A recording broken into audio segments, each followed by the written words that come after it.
Okay, welcome back to the SLT Podcast. It is your fortnightly dose of education chat. No, it's not really gossip, but education chat, edutainment. We're in the edutainment space. It's lovely to see you again. It's myself, Ziggy Moore. You know all about me, more education stuff, the assistant head stuff, all of the great stuff that we're doing. You can check me out at More Education on Instagram, TikTok. You can even check out my personal page as well, Ziggy Moore. Yeah, it's open. Ooh. It's open. We also have my co-host who I'll be introducing. She's a tad bit under the weather today. Ms. Rena Johnson of SENDucation. So our Send extraordinaire specialist. And the topic we're going to talk today kind of touches on a bit of Send. I think it does have a heavy Send influence. Yep. I actually wrote about this, I think, during the pandemic, which is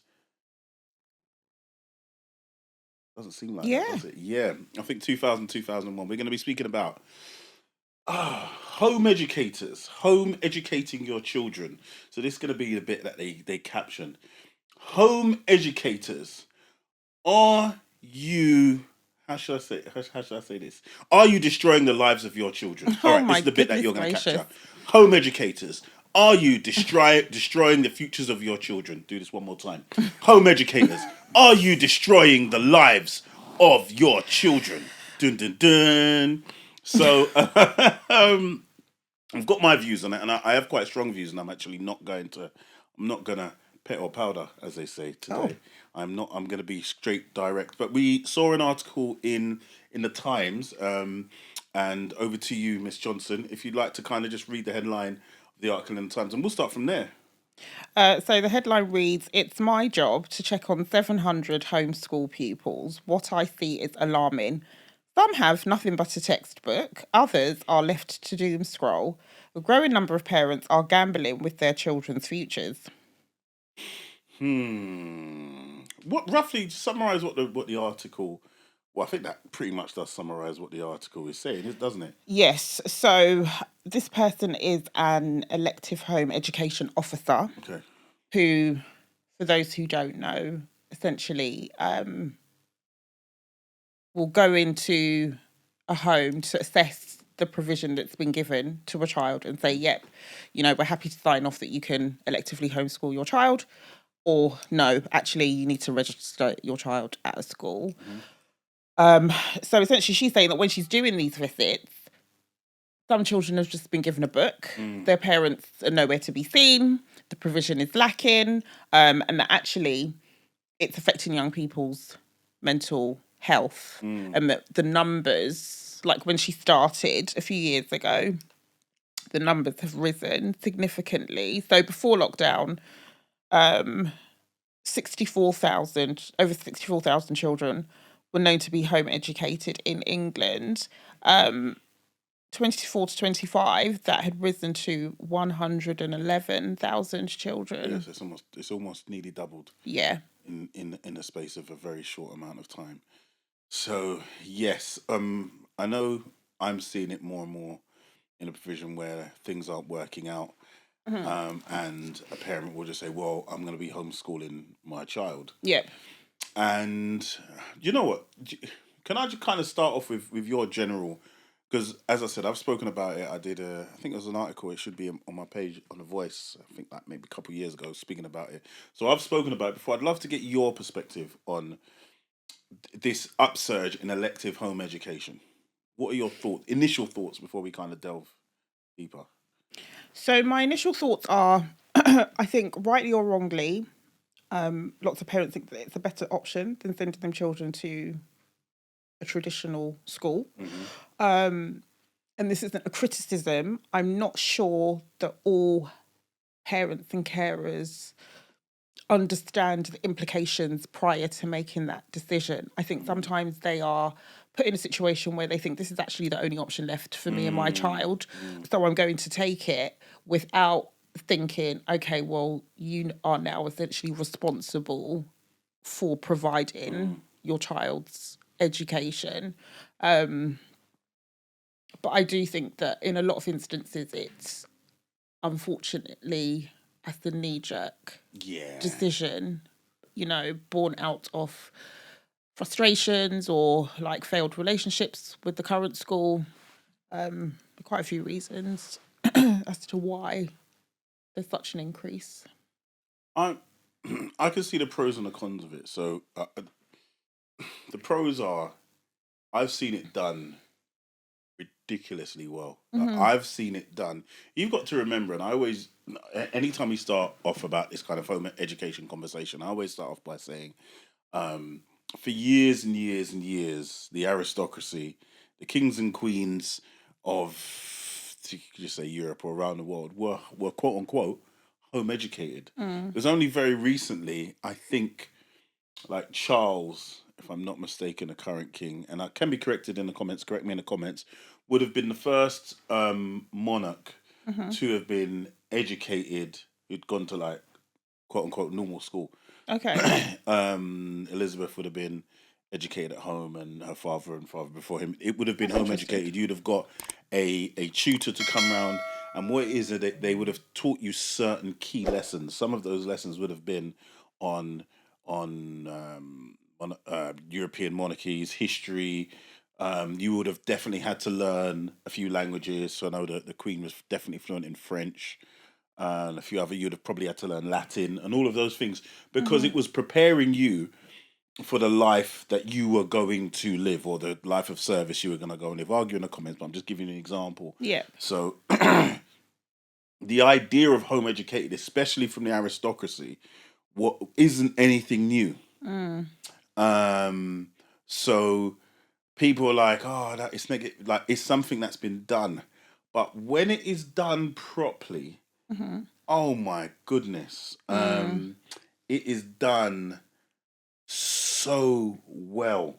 I've met some children who, through the work I've done at More Education, we are kind of part of that home education process. Okay. So they may supplement us with their English and maths.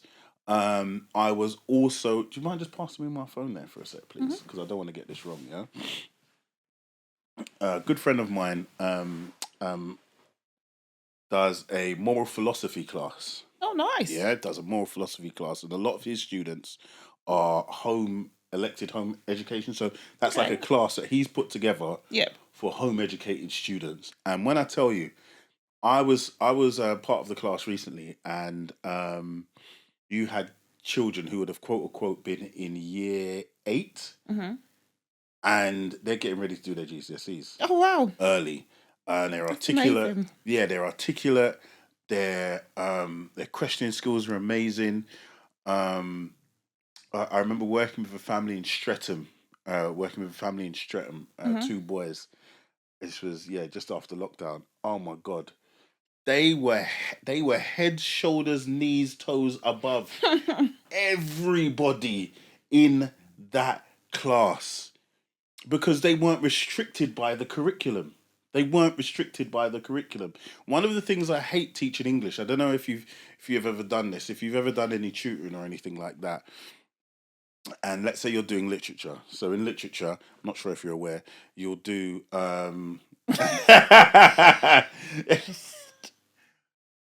So let's say it's difficult because if you've got a small group, if you're teaching in a small group, everybody's kind of doing their literature texts differently. So you may be doing Shakespeare, whereas you may be doing your 19th century. So everybody's operating at different stages. And you'd always ask the children, all right, let's get started. And they say, oh, we haven't got to that yet. Or we haven't read that yet. What do you mean you haven't read it yet? One of the things that differentiates the top students from those who haven't are, you may not have read the book, but you're aware of it. Or you've read a Shakespeare, or you've read a 19th century text previous. You're not just following, you're not just like turning up to class almost as a lemming, following the curriculum. The students who I know are going to get the top grades would have probably already had a cursory look at the book beforehand, or they've, oh yes, we went to go and see... Yes, no, we haven't started at school, but over the summer, why am I speaking like that? Over the summer, we went to go and watch it at the Globe, or there was a production in my local theatre, and we'd gone to watch it. So they're already immersed in education. Education isn't school. education is a much broader, is much broader than just going to school. Every day is an educational experience, that they're going to the theatre, they're going to, I've known parents who've taken their kids to allotments, they know how to grow food, they know how to engage in literature. I'm going to focus on literature because I'm English. It's just amazing. But So are you a fan of it then? Or are you just highlighting good examples? I'm highlighting that when it's done properly, those children can't be touched. So as opposed to doing French every twice a week or once a fortnight on the curriculum, they will go like camping in France for 2 weeks, where you immerse yourself in the culture, if that makes sense. Yep.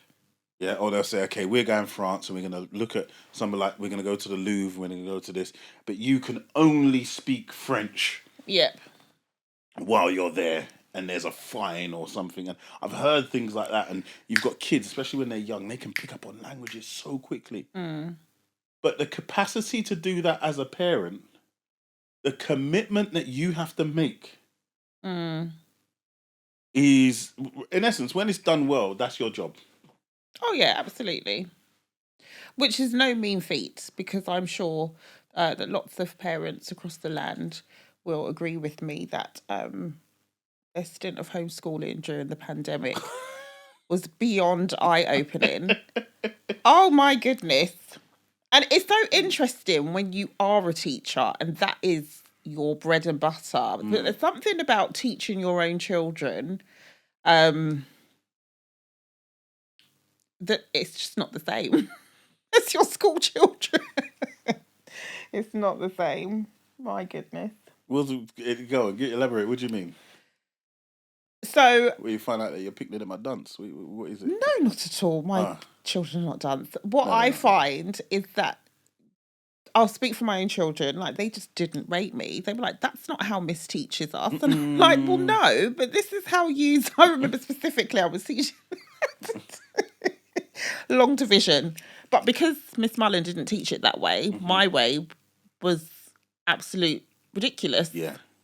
And so it was like, I'm just going to get on with this myself. And it's just like, bloody charming, excuse my language. But it's like, hello, this is what I do. Even with English, it's like, no, I don't want you to help me. Yeah, we don't do PEA, we do PELEADKWXYZ. That's how we've been taught. Yeah, it can be quite ego checking, deflating. Yeah, and it was, I don't know, it was just ridiculous. I can look back now and laugh, and it was obviously a really tragic time for a lot of people, but it was really insightful for me, and it showed me that I would not be a good home educator. So in essence, you're saying, as a teacher, Yep. as a teacher of 20 years, Yep. plus, you don't think you would be a good home educator? No. So that's quite... Not if I was following the curriculum. Okay. Because they were so wedded to how they were being taught at school. Anything that deviated from that was problematic. Also, there were also lots of requests for like, oh, can I have something to eat? I was like, you need to use your term time tummy. You just keep going into the fridge. Like, if you were in school, you've already had your lunch. But anyway. Term time tummy. Yes. That's hilarious. Yeah. # alliteration.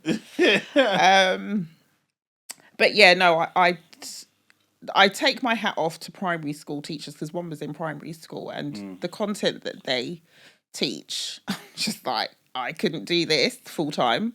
Across the board. So okay, that's interesting. So in essence, you're saying, all right, could you do it if you didn't have to follow a curriculum? Yes. Okay, so what would that look like roughly? What would you do? Like, wake up at 10:30, have some toast, because I think a lot of people assume that, and that article kind of alludes to it, that there isn't much structure to home education. There isn't much structure.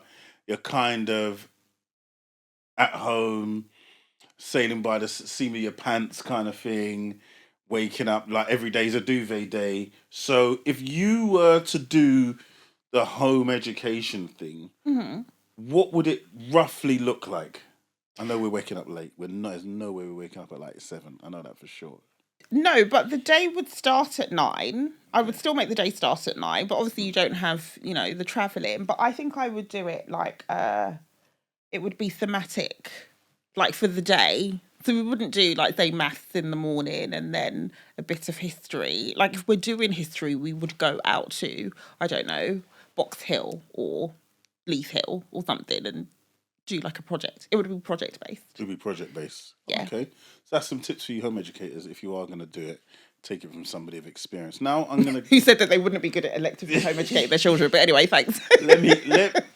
I think where I actually get quite upset is, and what I'm seeing a lot, and I appreciate my context is quite different, and that's in my schooling context. So having worked in an AP, it's the point where your mainstream school, you've been sent away from the mainstream school, they're not managing your behaviour, and then you're kind of sent to us. That's the AP side. Mm-hmm. And with such a negative perception, a lot of parents are like, well, I'm not sending my kid there, I'm not sending my child there, I'm going to home educate. Right. Which I get, and you've got the right to do. You have the right to do. But more and more, it's kind of two-pronged. Those children, we're finding kids who were at home for like 2 years doing niche, for want of a better phrase. 2 years. And when I say niche, like, obviously they're doing stuff. Yep. But there's their concept of a formalized, structured education is out of the window. And we talk about kind of mental health and anxiety. If I had to go back to teach in front of a classroom after 2 years out, I'd be anxious. So if I reverse that and put it on a child where you've been out of formal education for 2 years, so usually there's some kind of back and forth with the school or some kind of something, maybe family issues or what have you, and that child is out of school for 2 years, and then you're asked to come back into a classroom setting. Huh? And that decision is made by an adult. And that adult is making a decision because they think it's genuinely within the best interest of that child. And if they are doing what's made within the best interest of that child, then as an adult, I think you need to understand the sacrifice that you're making. But I don't know if you said it earlier or off camera, it's knee-jerk. Yeah. And sometimes. Yeah, this isn't a knee-jerk type situation. Do you know what I mean? This isn't something where it's just like, oh well, no one's listening to me, or do you know what? I'm just going to sign the papers and home educate when you have no plan at all for this child's future. I am going to make quite a controversial statement. I think that's tantamount to abuse. I do, because if you're going to take a child's future in your hands, yeah, and you're not prepared, oh my goodness, how terrible that is. As I say, I have seen it done impeccably to the point where I'm jealous, but too often I see it done where there's no plan, it's knee-jerk, and that child, in essence, is almost left in a state of purgatory, as it's described in an article where you've thrown some books at them and there's this expectation that they're going to get on with it. And what it shows me about a lot of parents is you actually don't really know what schools do. You don't really understand the function of a school. Because school is more than just the lessons. School is more than just... School's more than just socializing. One of my focuses is personal development. Okay. Schools provide students with opportunities to really develop and harness themselves, who they are, their own interests. A school that's doing it well. Mm-hmm. It's very difficult to do that. Yeah, it's very difficult to do that as a parent. Okay, so I will play angel's advocate. And there are some parents who they have groups. Yes. So that their children can socialise. There was one in it's either Carshalton or Sutton, and like they arranged a sports day for the children. And I thought, oh, well, that's lovely, because even though they're not attending a traditional school, they're still getting to engage in, you know, kind of typical school things. I think what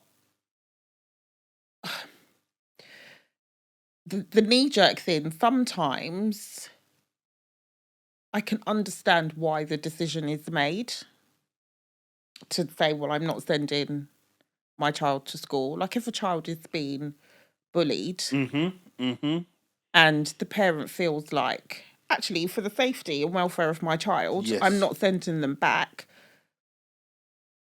knee-jerk or not, that constitutes, like they've got their child's best interests at heart, don't they?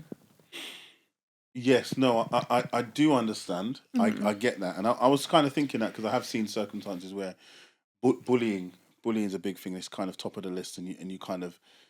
But even when you're going to make that decision, yeah, oftentimes it's not short term. Like I get a lot of these conversations, and it's got to the point where, as I said previously, we used to homeschool. We used to offer a homeschooling package at More Education.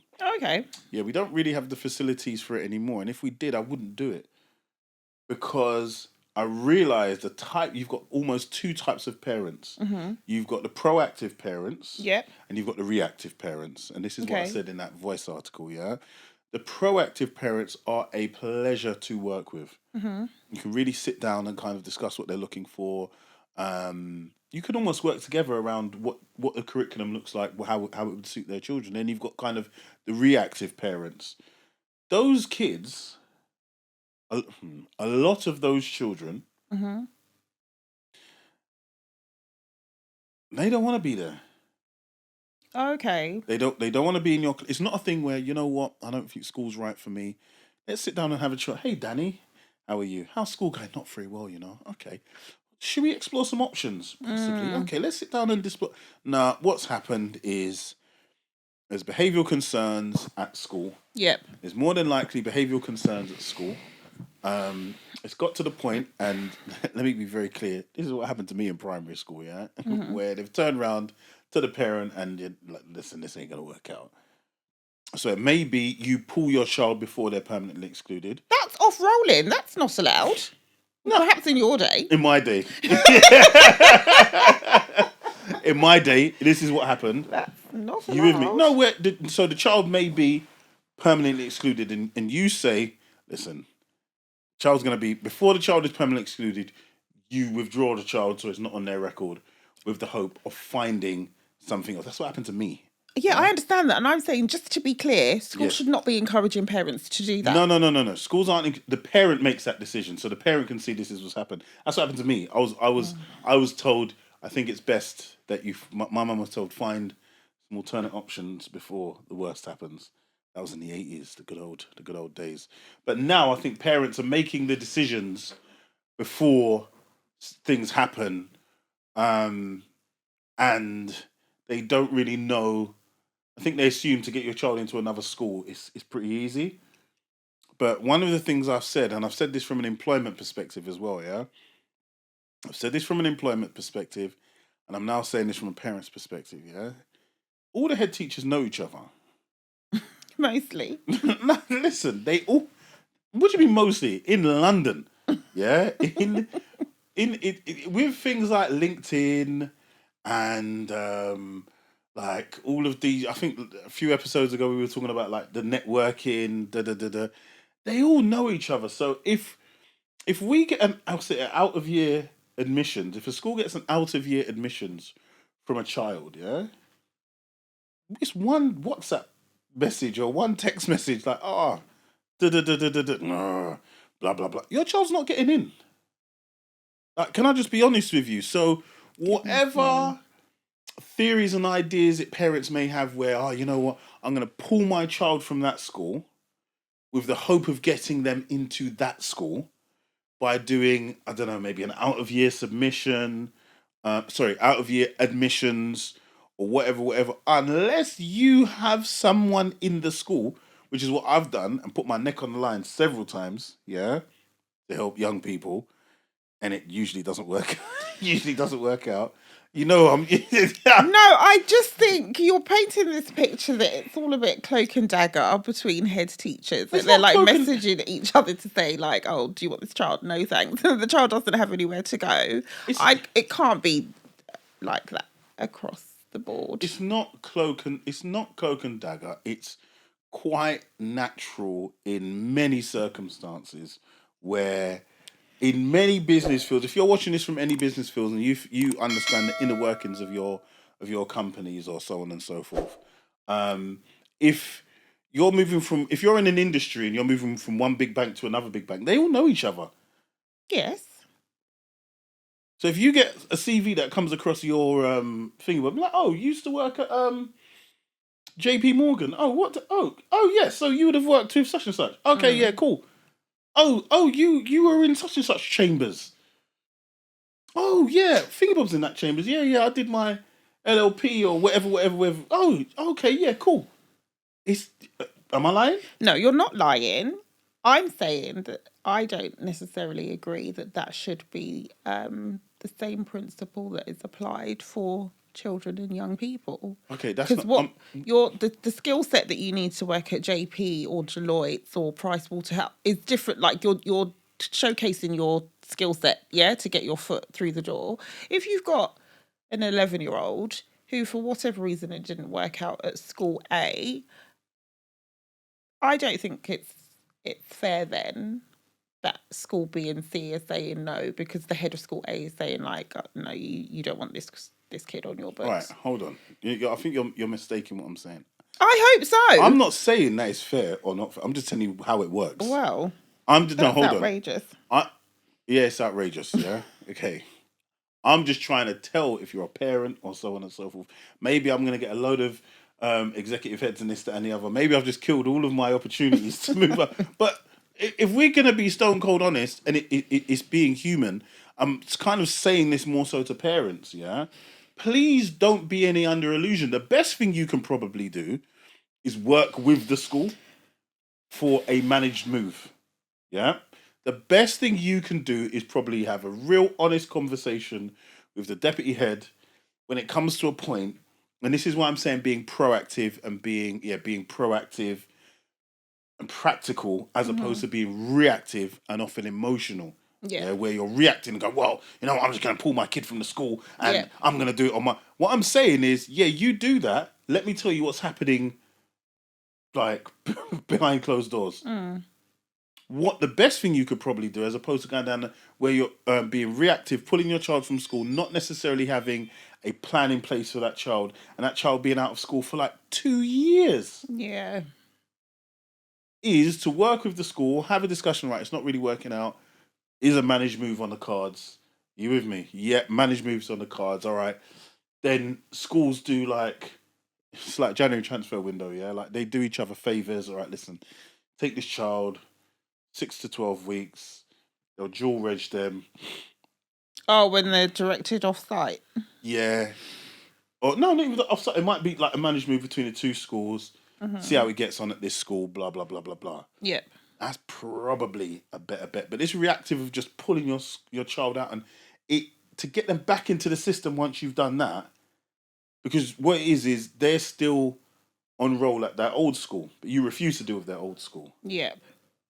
So until you've kind of wrapped up that issue, you're not going to be able to move on.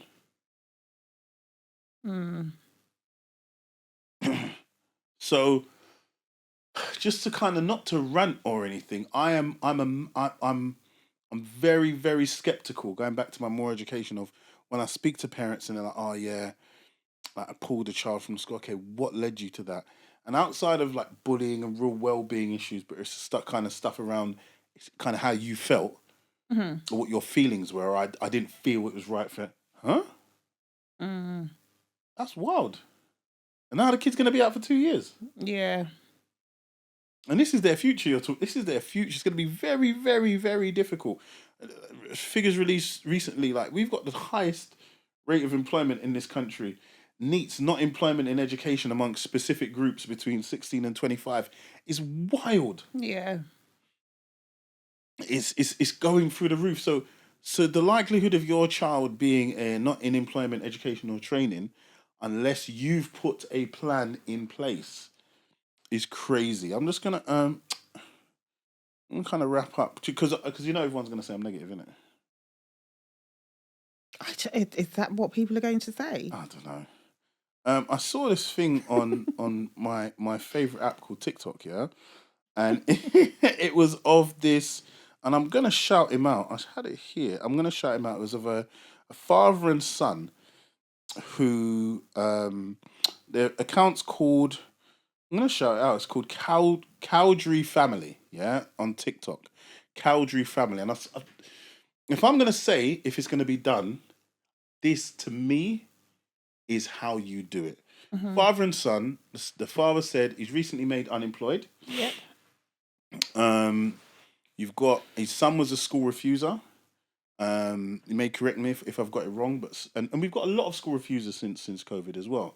Like it's shot up exponentially. And the truth is, school isn't necessarily the right place for everybody. Is that fair to say? Yeah. Do you get a lot of experience before I kind of go in about school refusers and children, like mental health around children, things like that?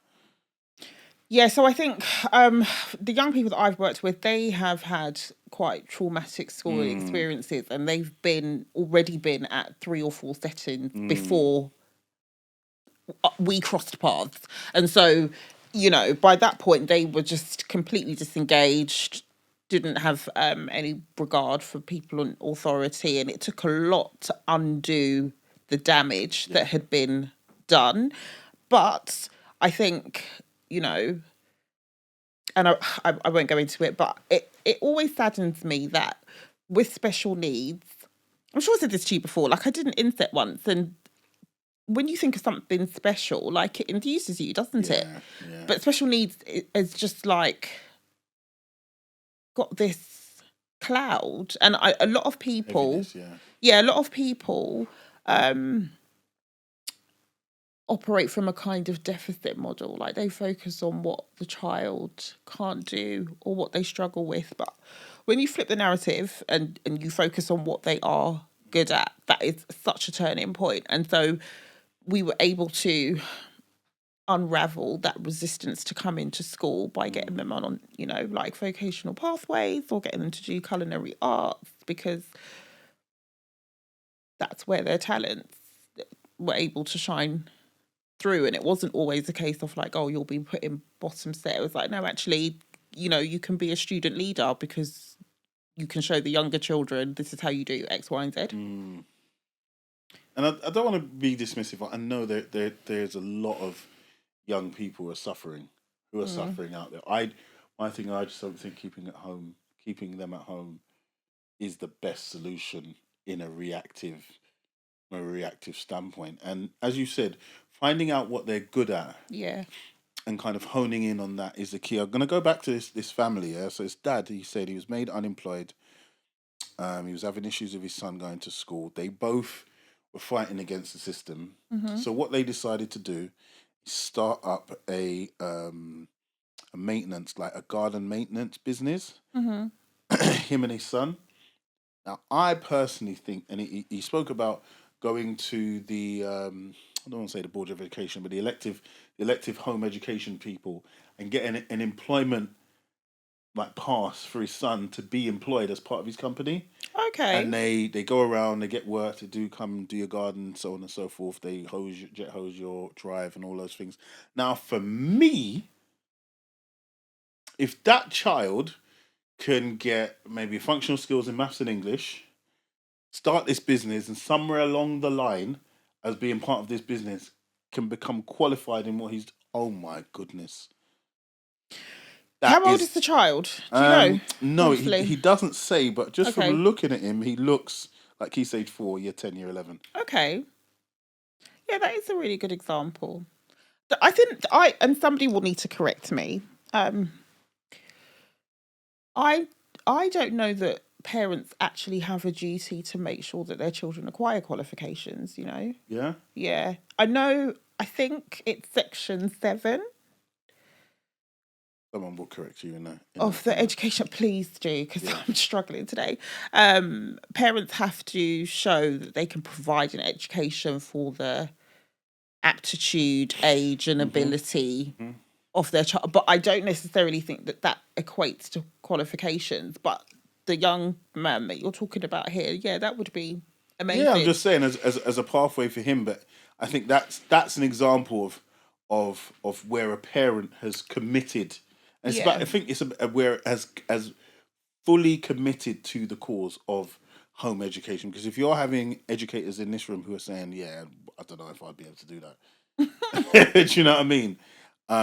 For parents to make that commitment, I think even from a local authority, I think there needs to be a bit more scrutiny. I do think there needs to be a bit more scrutiny because I'm seeing a lot of children, and I think there's gonna be a study on this in years to come, who are almost just languishing, unfortunately. Those who are thriving are thriving. They've been thriving, but those who aren't, as you said, kids doom scrolling, sitting in their room all day, slap a textbook in front of a kid. But yeah, and it's interesting because Ofsted, they don't have direct oversight of those children who are home educated. Like they check local authorities to see how they're checking on those children, but they don't, like, inspectors don't go into parents' homes. It's interesting. Well, yes. Be lovely to your comments. Make sure your comments. Remember to like, share, subscribe, everything that we do. And that is another episode of the SLT podcast.